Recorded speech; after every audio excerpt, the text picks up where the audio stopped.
When we left Australia at the end of 2021, we honestly thought maybe we'd be gone for a year. But like so many Australians in the last few years, we saw the writing on the wall, and what started as a break from the chaos turned into a complete lifestyle shift.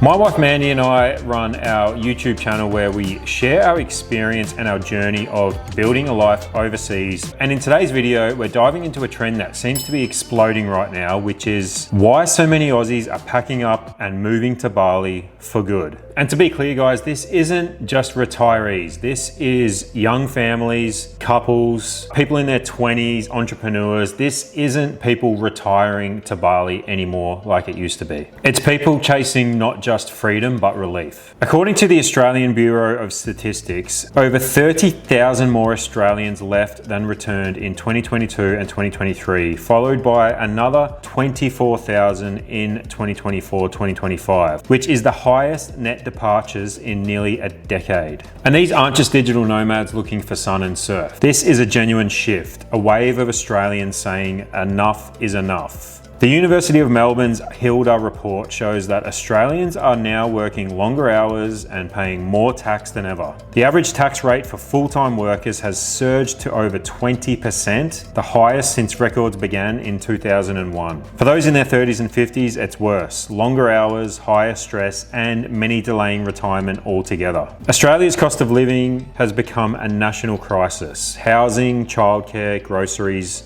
it's all going up. Even Australia's fertility rate has plunged to a record low of 1.46 births per woman, well below the replacement level of 2.1. Experts are calling it ultra-low fertility territory, and it's not just about population, it's about morale. People are feeling trapped, overworked, and disconnected. The fact is, families are coming to Bali from Australia because they're overwhelmed with the cost of living, especially childcare, housing, and everyday expenses like groceries. To put it simply, people are exhausted. They're working long hours, paying high taxes, and missing time with their kids. In Bali, their money goes way further, and they get their time back. Groceries in Bali are about 40% cheaper on average. Domestic help, such as nannies or house cleaners, and even childcare are dramatically more affordable. And even though housing costs can be similar, you're getting a villa with a pool, not a cramped apartment in a city. But of course, it's not all paradise here in Bali. Moving to Bali means giving up certain comforts, such as stable healthcare systems, predictable infrastructure.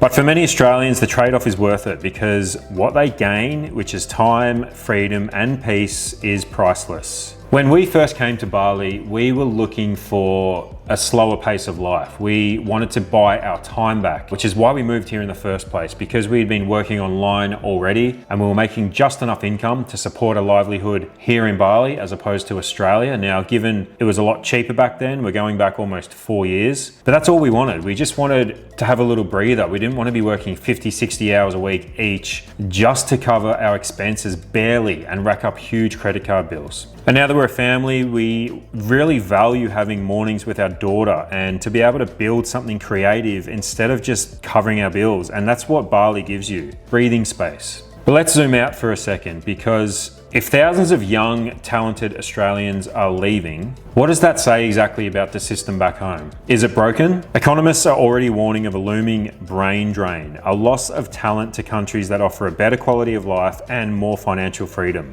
And it's not just Bali, honestly. From Dubai to places like Portugal and Thailand and even Vietnam, the world has quite simply opened up, especially if you have the ability to earn money online, which more and more people are doing every year. And that means that young Aussies are realizing that they're no longer stuck in the grind, and if they don't have to be paying these huge tax bills and this huge cost of living, then why not at least go overseas and see if you can live a better lifestyle, even if it's just for a few years. Okay, so speaking of moving, we're actually moving to a brand new villa today, which is pretty on brand for a video about Aussies moving. And what's made moving around so much easier for us is now we pack everything into these two little suitcases, the level 8 Roadrunner carry-ons. So we've been using these for a little bit over 2 years now. So what we actually do when we're traveling overseas or anything, we might put a big piece of luggage into storage, like for instance here in Bali, and then we just use these two little suitcases because we can pack everything up in like 5 minutes. We're walking to our new villa, which is about 250 meters away from where we're staying right now. We don't need to get a taxi or anything. We literally just walk our luggage, and if we're checking into airlines, it's so much easier when you don't have to have checked baggage. You can just get off the plane with your carry-on and you're good to go. Another reason they work so well for us is that they're really organized and they keep everything in its own compartment. So there's this front hard shell laptop compartment that protects all of our tech gear and computers and stuff when we're bouncing between flights or villas or running through the airport. There's really no soft pockets or flimsy zippers, so everything that's in our suitcase is completely protected. Mandy is able to keep all of Lila's stuff and her stuff in one of them, and I keep all of like our camera equipment and computer stuff in another, as well as my clothes, and everything fits. So if you're thinking about moving to Bali or really just traveling anywhere at all, check out Level 8. We highly recommend all of their suitcases. If you use the link down below in the description and use code LM10 at checkout, you're going to get 10% off your order.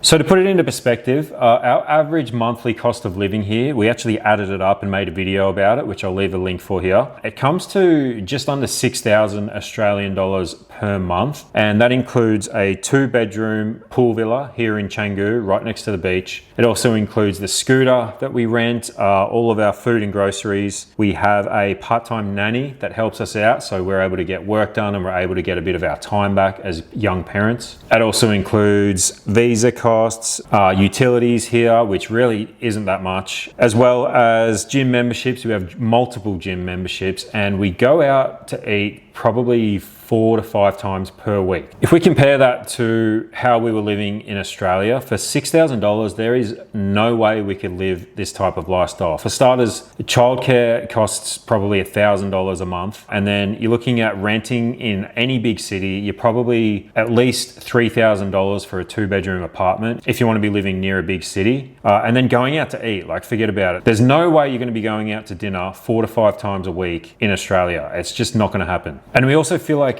we just have a lot more freedom as far as it comes to time here. Like our mornings are much slower. We spend our mornings at the beach with our daughter, and then we both go to the gym or yoga or whatever it is. We spend most of the day inside working when it's hot. And then in the afternoons, we go for a scooter ride down to the beach where we can have a coconut or maybe a beer or two and just really soak in the vibes here in Bali. It just feels like it's not as much of a rat race, and we've already met tons of young Aussies who have moved here in the last 2 years. I'm talking about from 21-year-olds who have figured out how to make an income online to 45-year-olds, 50-year-olds who have moved here with their kids, who maybe have investments or they got passive income through real estate and they just don't feel the need to be in Australia anymore. Plus there's so many visa options here if you want to do business, if you want to be a digital nomad, there's the digital nomad visa here. And maybe if you just want to come for a couple of months, you can bring enough money and come on a tourist visa to check it out. And look, Bali's not perfect, like it has its issues. Obviously, there's a lot of traffic, it's quite crowded, but there is a lot of quiet areas as well if that's what you prefer. I mean, look, you can't drink the water. Everyone talks about that. You get over that after a few days. You just have to buy bottled water. The healthcare system here, honestly, it's pretty good. We had dengue fever when we got here.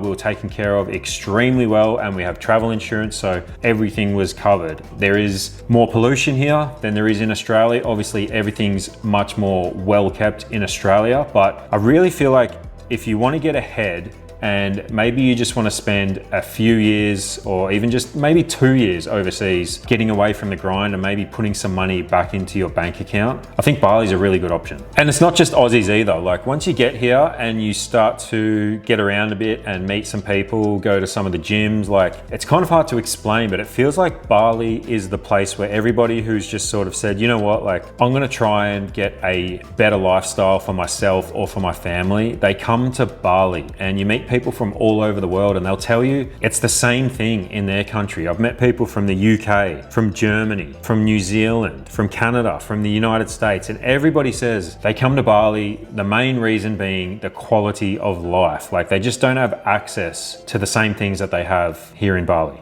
So while Australians might be finding freedom in Bali, the island itself is still finding a balance between welcoming opportunity and preserving its soul, which is honestly something I'm really conflicted about. Because on the one hand, I feel like, yeah, we were escaping Australia and Canada for that matter to try and get a better life for our family. And we're going somewhere where our money goes further. But I can't help but feel like we're causing the same issue to the Balinese here. Now, they wouldn't let you know about it because they're such lovely, genuine, welcoming people. And yeah, their number one resource is tourism. But it is getting to the point now where it's kind of ridiculous, where like you drive around Canggu and it's just all expats, and it's all expat owned businesses pretty much, and villas, and yeah, it definitely feels like the locals are getting squeezed out. I don't know what the answer is, honestly. All I know is that for thousands of Australians, Bali represents hope, a chance to live slower, spend less and reclaim time. But as more Australians call this island home, the challenge for Bali will be ensuring that prosperity flows both ways.